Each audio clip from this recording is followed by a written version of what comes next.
Tapos ang advice ko naman mga boss, pagka ganito talaga ang udo nyo, huwag nyong ipapa-refresh, huwag nyong ipipilit. Yung mga boss, sa mga gustong humabol, rekta na tayo. Pwede kayong humabol mga boss. Ayan, yan kay sir. Anong oras kayo dumating sir?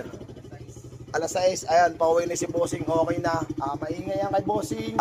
May dala siyang parts. Bibigyan ko kayo mga tips ha, mga kaunting kaalaman naman sa mga baguhan ng rider. Itong parts na to, dala ni Bossing to, dala niya ang tatlong yan. Maingay ano sir? Nakita namin, nasan yung cam sir?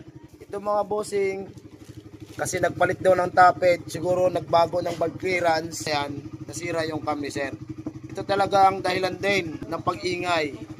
Tapos ang topic niya, pakita ko lang sa inyo, ayan, sira na, ayan o. Dahil binago ata ang clearance, gawa ng nagpalit ng topic yung unang gumawa, hindi siguro na clearance ng ayos, kaya nasira tong cam. Tapos ang advice ko naman, mga boss, pagka ganito talaga ang udo nyo, huwag nyong ipapa-refresh, huwag nyong ipipilit, kasi kayang dukutin yan, paglagitik laang.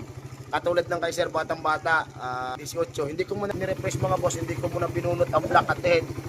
Kasi wala pa tayong nilinisin yan at bata pa. Doon muna tayo sa mga dukot, mga minor muna. Ayan. Yun lang ang ginalo natin mga boss. Pwede kayo magpalit yan ng guide, saka timing chain, cam, nang hindi babaklasin lang. Yun lang mga boss. Maraming salamat.